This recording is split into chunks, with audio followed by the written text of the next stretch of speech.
नमस्कार विद्यार्थी मित्रांनो. बघा, आज आपण एक शाब्दिक उदाहरण बघणार आहोत. मगाशी बघितलेलं उदाहरण बेरजेचं होतं, पण उदाहरण वाचल्याशिवाय आपण ठरवू शकत नाही की उदाहरण बेरजेचं आहे का वजाबाकीचं आहे. तर बघा, आपल्या समोर एक असं उदाहरण आहे. राजकडे 25,000 रुपये आहेत, तर सियाकडे 23,359 रुपये आहेत, तर राजकडे सियापेक्षा किती रुपये जास्त आहेत. बघा, आता पेक्षा आणि कमी, पेक्षा जास्त पेक्षा कमी असं जर म्हणलं तर कोणती क्रिया करायची? कितीने जास्त आहेत, कितीने कमी आहेत, किती उरले, असं जर गणित असलं तर त्याला वजाबाकीची क्रिया करावी लागते. बघा, एकक, दशक, शतक, हजार, 10,000 असल्यामुळे इथं आपण अजून एक रखाना वाढवणार आहोत. आणि गणित करत असताना मांडणीला खूप महत्व आहे, कारण मांडणी जर आपण व्यवस्थित केली तर आपलं गणित कधीही चुकणार नाही. तुम्ही काय करताय, सरळ सरळ गणित लिहिताय, त्याच्यामुळे काय होतंय, चुकण्याची दाट शक्यता असते. आलं लक्षात? तर काय करायचं, कधीही गणित सोडवत असताना डब्बा करायचं. एकक, दशक, शतक, हजार, 10,000 म्हणजे दह असं इथं लिहायचं, त्याचं स्थान. बघा, आता आपण इथं रक्कम लिहू 25,000 वजा 23,359. 23,359. बघा, याला म्हणायचं गणिताची मांडणी. काय म्हणायचं?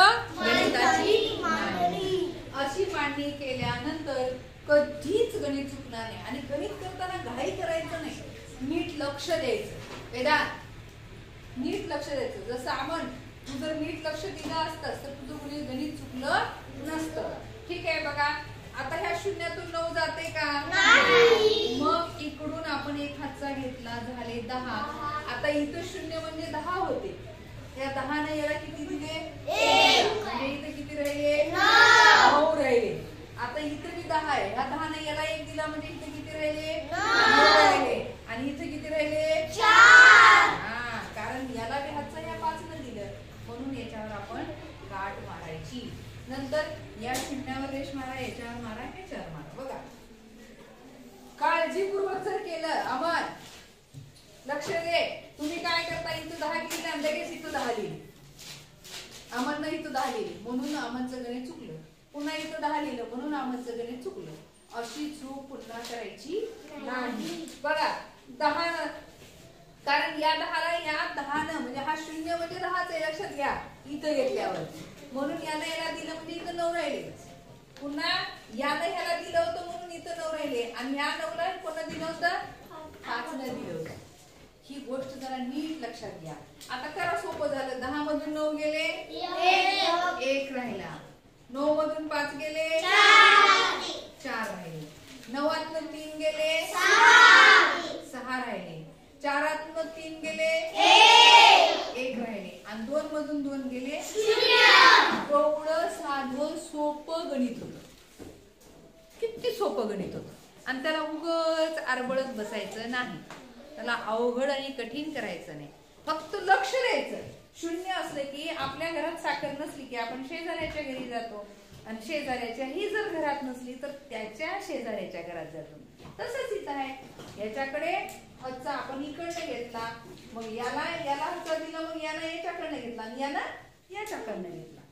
ही जर गोष्ट लक्षात ठेवली तर आपलं कधीच गणित चुकणार नाही.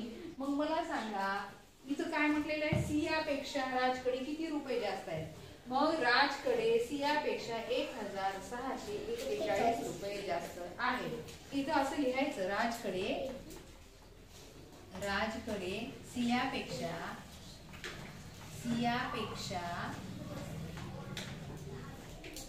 1,641 रुपये जास्त आहे. कृष्णा इकडे बघा, माझ्याकडे 10 रुपये आहेत आणि कृष्णाकडे 6 रुपये आहेत. मग माझ्याकडे कृष्णापेक्षा किती रुपये जास्त आहेत? 4. काय केलं तुम्ही? वजाबाकी केली. म्हणजे वजाबाकी केली की किती रुपये जास्त आहेत पटकन कळतं आपल्याला. माझ्याकडे 10 रुपये, याच्याकडे 6 रुपये. मग माझ्याकडे याच्या रुपयापेक्षा माझ्याकडे किती जास्त आहेत? 4 रुपये जास्त आहेत. समजलं? चल, छान. सर्वांना गणित समजलं? छान. तर असे अनेक शाब्दिक उदाहरणं मी तुम्हाला देणार आहे आणि तुम्ही ते वहीत लिहून दाखवायचे. Okay, thank you.